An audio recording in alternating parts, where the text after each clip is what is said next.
ہمارا مینیجر جوئے میں 15,000 ادھار ہارا ہے. چاہے تم اس کے رتبے سے لا علم ہو جس پر اتنا بڑا الزام لگا رہے ہو. وہ لائٹ کارٹیج کا بہتاج بادشاہ ہے، نہ جانے کتنے 15,000 اپنے ایک اشارے سے ادا کر سکتا ہے. اس بارے میں یقیناً تمہیں بیوقوف بنایا گیا. اوور. کوپ میں نے تنزیہ لہجے میں کہا. تو اس کا مطلب یہ ہوا کہ اپنی سرگرمیوں کے لیے تم اسی بہتاج بادشاہ کے سامنے جواب دہ ہو، اپنے دل میں وہ کتنا ہی فراغ دل کیوں نہ ہو.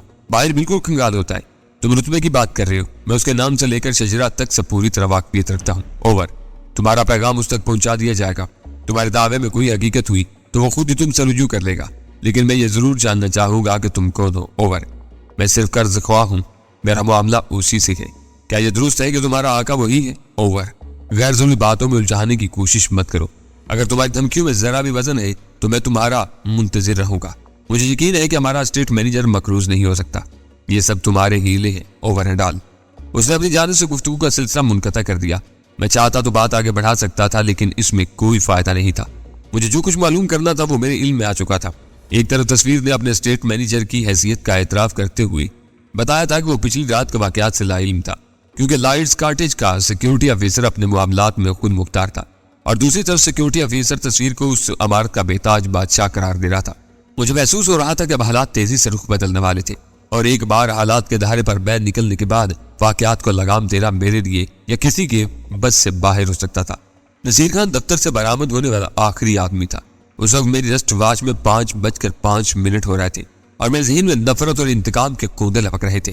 اس وقت میں اپنی زد میں آنے والی ہر اس چیز کو نیست و نابود کر دینے پر تلا ہوا تھا جس کا توقیر تصویر یا A2 کی تنظیم سے کوئی واسطہ ہو.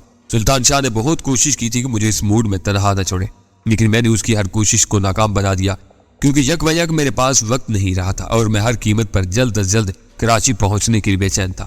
پچھلی رات سونے سے پہلے ہم نے ایک پروگرام طے کیا تھا کہ سلطان شاہ لاہور میں اپنے مراسم کو پروکار لا کر مناسب مقدار میں آتشگیر مادہ اور چند متفرق نوعیت کے بم حاصل کرے گا. پھر ہم سارا دن اپنے کمرے میں آرام کرنے کے بعد شام 5 بجے سے پہلے ایشین سینڈیکیٹ کے دفتر پہنچیں گے اور دور سے اس کی نگرانی کرتے رہیں گے.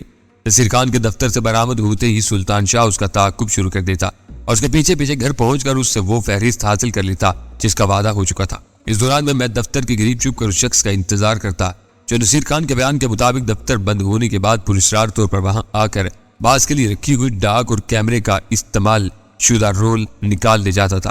مجھے اس شخص کے پیچھے اندر گھسنا تھا اور اسے باز پرس کے بعد اسے ہلاک کر دینا تھا. ساتھ ہی اپنی جیبوں میں موجود مادے کے ذریعے فرم کے دفتر کو نظر آتش کر دینا تھا.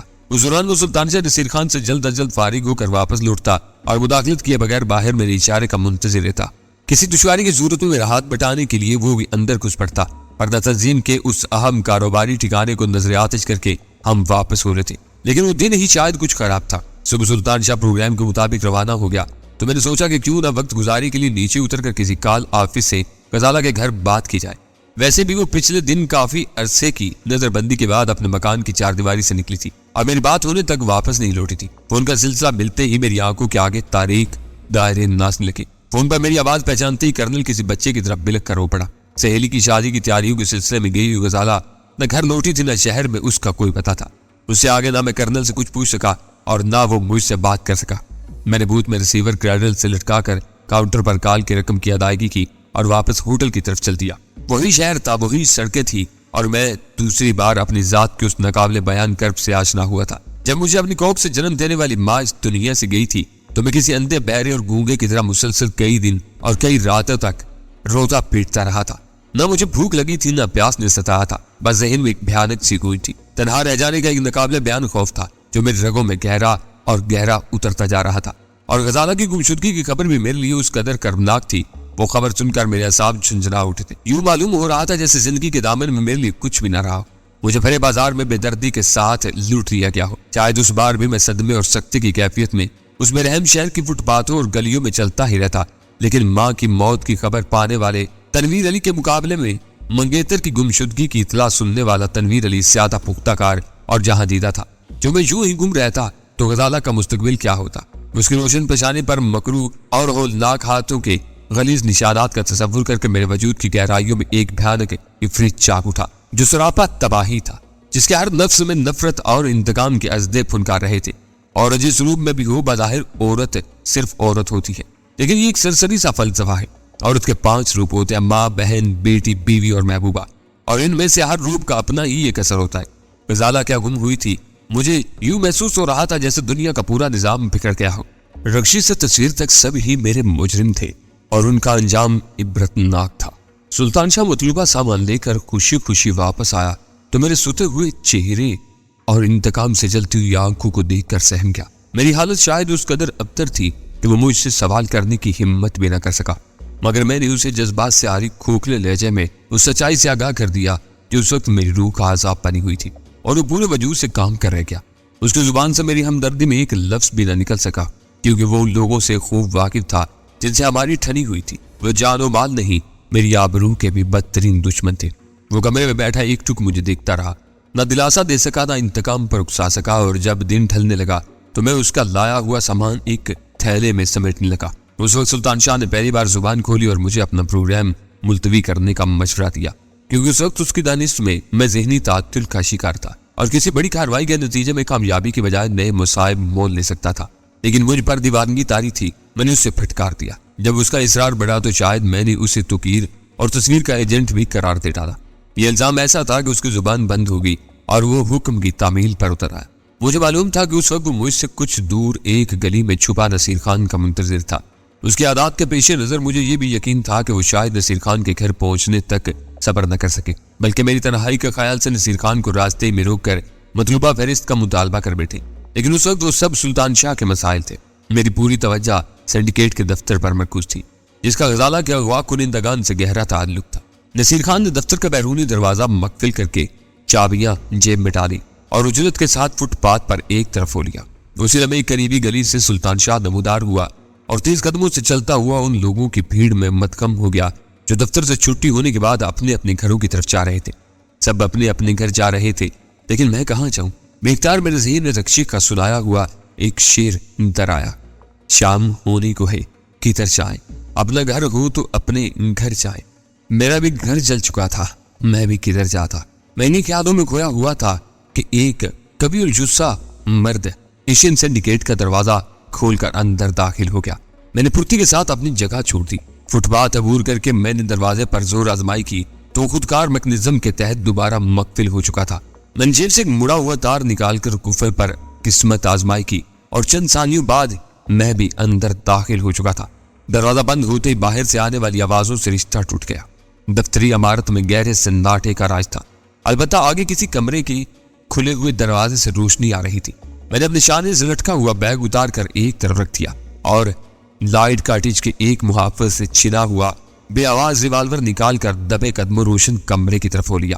میں پنجوں کے بل دروازے کے سامنے پہنچا تو وہی کبھی الجثہ شخص دروازے کی طرف پشت کیے میز پر کچھ کام کرتا نظر آیا، اور اچانک ہی میری ذہنی رو بہک گئی۔ وہ میرے دشمنوں کا ہرکارا تھا۔ دشمن میری جانے پہچانے تھے، لہٰذا مجھے اس سے کچھ پوچھ گچھ کی ضرورت نہیں تھی۔ میں نے آگے بڑھ کر پوری قوت سے اس کی پشت پر لات رسید کی اور وہ ہلک سے کریہا سی آواز نکالتا وہ منہ کے بل زمین پر گر گیا۔ اسے بھیجتے کہ وہ سنبھل کر میز کی سطح سے اٹھتا۔ میں نے ریوالور کے آئری دستے سے پوری قوت سے اس کے سر کے عقبی حصے پر ضرب لگائی اور اس نے کراتے ہوئے ہاتھ پیر ڈھیلے چھوڑ دیے۔ غزالہ کے اغوا کے بعد وہ دشمن کا پہلا آدمی تھا جو میرے قبضے میں آیا تھا۔ اس وقت مجھ پر درندگی سوار ہو رہی تھی اور میں اسے اپنے ہاتھوں سے ادھیڑنا چاہتا تھا، لیکن کھوپڑی پر چوٹ کھاتے ہی اس نے جس انداز میں ہاتھ پیر ڈھیلے چھوڑ دیے تھے اس سے مجھے شدید مایوسی کا سامنا کرنا پڑا اور میں نے بددلی کے عالم میں ریوالور جیب میں ڈال دیا۔ کیمرہ جو میرے حملے کے وقت شاید اس کے ہاتھوں میں تھا فرش پر گر کر چکنا چور ہو چکا تھا۔ میں مایوسانہ انداز میں کمرے کا جائزہ لے رہا تھا کہ اچانک مجھ پر 14 طبق روشن ہو گئے، کیونکہ وہ شخص میری بے خبری میں کسی ہلکے پرندے کی طرف فضا میں اڑتا ہوا میرے اوپر آن پڑا تھا اور میں اس کی جھونک میں عقبی دیوار سے ٹکرا کر فرش پر ڈھیر ہو گیا۔ یہ غنیمت تھا کہ میں نے ریوالور جیب میں ڈال لیا تھا، اگر وہ میرے ہاتھ میں ہوتا تو اس شدید جسمانی تصادم میں یقیناً میرے قبضے سے نکل گیا ہوتا۔ میں فرش پر پڑا ہوا تھا اور وہ کسی دیو پیکر افریت کی طرح دونوں ہاتھ پھیلائے دوبارہ مجھ پر ٹوٹ پڑنے کی تیاری کر رہا تھا۔ میں نے ان چند ہی ثانیوں میں اس کی وحشیانہ قوت کا اندازہ لگا لیا تھا اور اچھی طرح سمجھ رہا تھا کہ اگر وہ اس بار مجھے چھاپ بیٹھا تو میرے لیے اس کے وحشیانہ چنگل سے نکلنا محال ہو جائے گا۔ لہٰذا میں نے پھرتی سے ریوالور نکالا اور اسے سنبھلنے کا موقع دیے بغیر اس کے سینے پر فائر کر دیا۔ اس کے حلق سے ایک سسکاری نکلی اور وہ غضبناک انداز میں مجھ پر ٹوٹ پڑا۔ گولی اگر اس کے دل میں نہیں تو دل کے آس پاس ہی لگی تھی، جس کی وجہ سے وہ اپنی پھرتی برقرار نہ رکھ سکا۔ میں فرش پر پڑے پڑے ایک طرف سے رکھا اور وہ کسی کٹے ہوئے شہتیر کی طرح منہ کے بل فرش پر آ رہا تھا۔ میں نے پھرتی کے ساتھ اٹھ کر ایک بے آواز گولی اس کی کھوپڑی میں بھی اتار دی۔ جب وہ تڑپ تڑپ کر میری آنکھوں کے سامنے دم توڑ رہا تھا تو اچانک مجھے باہر ایک آہٹ سنائی تھی اور میرا دل اچھل کر حلق میں آ گیا۔ نہ جانے وہ کون تھا اور کیسے وہاں گھس آیا تھا۔ ایک شکار تو میں نے نیم بے خبری میں مار لیا تھا، لیکن دوسرے کے بارے میں مجھے زیادہ خوش فہمی نہیں تھی، لہٰذا میں اپنی جگہ چھوڑ کر تیزی سے دروازے کی اوٹ میں ہو گیا۔ آہٹ معدوم ہو گئی۔ میں سانس روکے دروازے کی اوٹ میں کھڑا رہا۔ میرا شکار آخری سانسوں پر تھا، اس کا بدن ہولے ہولے لرز رہا تھا اور وہ کسی بھی لمحے زندگی کا ساتھ چھوڑ سکتا تھا، لیکن وہ آہٹ، مجھے پورا یقین تھا کہ مجھے کوئی غلط فہمی نہیں ہوئی تھی۔ اپنے شکار کے تڑپنے کی سڑسڑاہٹوں میں وہ آواز میں نے واضح طور پر سنی تھی۔ میرے اور دم توڑنے والے کے علاوہ کوئی اور بھی اس چھت کے نیچے موجود تھا، لیکن وہ کون تھا؟ ایک ثانیے کے لیے میرا ذہن سلطان شاہ کی طرف مبذول ہوا، لیکن اس کی ذمہ داری خاصی دشوار تھی۔ اسے نصیر خان کا تعاقب کرتے ہوئے اس کے گھر جانا تھا اور وہاں اس سے فہرست لینے کے بعد دوبارہ واپس آنا تھا۔ واپسی کے بعد اسے سنڈیکیٹ کے دفتر سے باہر رک کر میرا یا میرے اشارے کا انتظار کرنا تھا۔ اسے طلب کرنے کے لیے مجھے اپنے ذاتی پستول سے فائر کرنا ہوتا اور دھماکے کی آواز سنتے ہی میری مدد کے لیے دفتر میں داخل ہو جاتا۔ اول تو اس مختصر سے مدت میں سلطان شاہ کا واپس لوٹنا محال تھا، دوم یہ کہ طے شدہ پروگرام کے مطابق میں نے اسے مداخلت کا کوئی اشارہ نہیں دیا تھا، لہٰذا اس عمارت میں میرے اور مرد والے کے علاوہ اگر کوئی تیسرا موجود تھا تو کم از کم وہ سلطان شاہ ہرگز نہیں تھا۔ ذہن میں یہ خیال واضح ہوتے ہی بے آواز پستول کے دستے پر میری گرفت مضبوط ہوگی، لیکن دفتر کی محدود فضا میں سناٹا ہی گو مسلط رہا۔ نہ کوئی آواز تھی نہ آہٹ۔ میرا شکار دم توڑ چکا تھا اور میرے کانوں میں بس اپنے ہی سانسوں کی بکھری بکھری بے ترتیب سی آوازیں آ رہی تھی۔ میں نے بیگ احتیاط سے وہیں فرش پر رکھ دیا۔ مجھے انتظار کرتے زیادہ دیر نہیں ہوئی تھی، لیکن ماحول کے تناؤ سے میرے اعصاب چٹکنے لگے۔ دل چاہا کہ ساری احتیاط کو بالائے طاق رکھ کر پستول کی نال سیدھی کر کے باہر نکل جاؤں، لیکن اسی لمحے ایک آواز پیدا ہوئی، جیسے چلتے چلتے اچانک ہی کسی کے جوتے کا تلا پختہ فرش سے رگڑ کھا گیا ہو۔ میں دروازے کی اوٹ میں چوکنا ہو گیا۔ لہجہ بھر بعد ہی مجھے اپنے سانسوں پر قابو پانا بڑا، کیونکہ کوئی کھلے ہوئے دروازے کے عین باہر موجود تھا۔ میں نے سر گھما کر اپنے دشمن کی بے جان لاش کا جائزہ لیا اور نوارد کے اندر داخل ہونے کا انتظار کرنے لگا۔ مرنے والے کی لاش ایسی جگہ پڑی تھی کہ دروازہ کھلا ہونے کی صورت میں اسے باہر سے بخوبی دیکھا جا سکتا تھا۔ وہ منہ کے بل غیر فطری انداز میں مڑا توڑا ہوا فرش پر پڑا ہوا تھا۔ اس کے سر کے زخم سے بہنے والا تازہ تازہ خون قالین کے خاصے بڑے حصے کو داغدار کر چکا تھا۔ ان علامتوں کو دیکھ کر دور ہی سے اندازہ لگایا جا سکتا تھا کہ وہ زندگی سے اپنا ہر رشتہ منقطع کر چکا تھا۔ اندر کون ہے؟ اچانک باہر کی راداری سے ایک تہمکانہ آواز گونجی اور میں اپنی جگہ پر پہلو بدل کر رہ گیا۔ آواز کی سمجھ سے میں نے اندازہ لگا لیا تھا کہ وہ دروازے کے عین سامنے ہی موجود تھا۔ تم جو کوئی بھی ہو، مجھے معلوم ہے کہ اندر ہی ہو، دونوں ہاتھ اٹھا کر باہر آ جاؤ، ورنہ میں تمہیں باہر نکالنے کی 2 ترکیبیں بھی جانتا ہوں۔ یہ نہ بھولو کہ خون کرنے کے بعد تم مجھ سے کوئی رعایت حاصل نہ کر سکو گے۔ میرے جواب کا انتظار کیے بغیر اس نے دوبارہ تلخ اور وسیلے لہجے میں زبان کھولی، لیکن میں اس بار بھی خاموشی رہا۔ صورتحال بہت نازک تھی۔ میں کمرے میں دروازے کی اوٹ میں مقید تھا اور وہ باہر اسلحہ بدست پوری طرح آزاد تھا۔ جنگی اصطلاح میں اسے پیش قدمی کا فائدہ حاصل تھا۔ اگر اسے ذرا بھی شبہ ہو جاتا کہ میں دروازے کی آڑ میں چھپا ہوا تھا تو وہ اس کھوکھلے چوبی دروازے پر گولیاں برسا کر ان میں سے ایک آدھ میرے بدن میں بھی اتار سکتا تھا۔ چند ثانیوں کے لیے فضا پر بوجھل سکوت چھا گیا، پھر وہ اچانک ہی کسی دیوانے کی طرح دوڑتا ہوا اندر گھستا چلا گیا۔ کمرے کے وسط میں پہنچ کر جب تک وہ پلٹا مجھے مہلت مل گئی اور میں نے اس کے نچلے دھڑ میں بے آواز گولی اتار دی۔ وہ پوری طرح گراتا ہوا مڑا اور فضا میں بیک وقت 2 بے آواز فائروں کے کھٹاکے گونج اٹھے۔ میری گولی نے اس کے دائیں ہاتھ کو چاٹ لیا تھا اور اس کا فائر کافی بلندی پر دیوار میں لگا تھا۔ وہ زخمی ہونے سے پہلے ہی اپنے پستول کا ٹریگر دبا چکا تھا، کیونکہ زخمی ہوتے ہی پستول اس کے ہاتھ سے نکل گیا اور میں نے جست لگا کر پوری قوت سے اس کے پیٹ میں لات رسید کر دی۔ وہ بظاہر خاصا جسیم اور شاہ زور نظر آ رہا تھا، لیکن پے در پے وار ہوتے ہی اس کے اوسان خطا ہو گئے۔ اس نے وحشیانہ انداز میں میری ٹانگ سے لپٹ پڑنے کی کوشش کی اور شاید پنڈی کو دانتوں سے ادھیڑنا بھی چاہا، لیکن اس کی ران پر آیا وہ زخم میری مزاحمت کا بوجھ نہ سہار سکا اور وہ لڑکھڑا کر نیچے ڈھیر ہو گیا۔ میں نے بڑھ کر اس کا بے آواز ریوالور بھی اپنے قبضے میں کر لیا۔ کھڑے نہیں ہو سکتے تو شرافت سے نیچے بیٹھ جاؤ۔ میں نے اسے اٹھنے کی ناکام کوشش سے باز رکھتے ہوئے سخت لہجے میں کہا کہ یاد رکھنا کہ حکم عدولی کی صورت میں سارا بدن زخموں سے داغدار کر کے سسکتا ہوا چھوڑ جاؤں گا اور اس دفتر میں لگنے والی آگ کے چولہے آہستہ آہستہ تمہارے وجود کو چاٹ جائیں گے۔ اس کے نقطۂ نفرت سے صورتحال بہت سنگین تھی۔ اس کی آنکھوں میں نفرت اور حقارت کے بجائے خوف کی کیفیت نمودار ہوئی اور وہ ہونٹوں پر زبان پھیر کر رہ گیا۔ کس کے لیے کام کرتے ہو؟ میں نے پستول کی نال کو جنبش دیتے ہوئے سرد اور صفاقانہ لہجے میں سوال کیا۔ تم کون ہو اور یہاں کیا لینے آئے ہو؟ الٹا اسی نے مجھ سے سوال کر ڈالا، لینے نہیں موت کا پیغام دینے آیا تھا۔ آپ یہ چاہتے ہو تو سوال کرنے کی بجائے سیدھے سیدھے جواب دیتے چل جاؤ۔ تو تم مجھے زندہ چھوڑ دو گے؟ اس کو خوفزدہ لہجے میں امید کی کرن اٹھ کر آئی۔ پھر وہی سوال میں نے اسی لہجے میں کہا، میں بتا دیتا ہوں کہ تمہاری زندگی کا انحصار صرف اور صرف تمہارے جوابات پر ہوگا۔ ہر جھوٹ کا انعام تمہارے بدن پر ایک زخم کی صورت میں ہوگا، لہذا جس قدر بول سکتے ہو بولتے جاؤ۔ کوشش کرو کہ مجھے کوئی سوال نہ کرنا پڑے، میں کسی کے لیے کام نہیں کرتا۔ بہادر نے 3 سال سے مجھے 3,500 تنخواہ پر رکھا ہوا تھا۔ اس نے لاش کی طرف اشارہ کرتے ہوئے کہا، میرا کام بس اتنا تھا کہ 5:15 سے واپسی تک دور رہ کر اس کا انتظار کروں، اور جب یہ فارغ ہونے کے بعد اپنی گاڑی میں جا بیٹھے تو میں آزاد ہو جاتا تھا۔ میرا کام بس اس کی حفاظت کرنا تھا، تاکہ جب وہ دفتر میں گھسا ہوا ہو تو کوئی اور مداخلت نہ کر سکے۔ کسی برے وقت پر استعمال کرنے کے لیے بے آواز پستول بھی اسی نے دیا تھا، لیکن 3 برس میں آج پہلی بار اس کے استعمال کی نوبت آئی تھی۔ صرف آدھے پونے گھنٹے کے 3,500 ملتے تھے۔ میں نے پوچھا۔ عام طور پر جلدی فارغ ہو جاتا تھا، کبھی کبھار دیر بھی ہو جاتی تھی۔ وہ روزانہ یہاں آتا تھا؟ روزانہ، اس نے جلدی سے سر ہلا کر کہا۔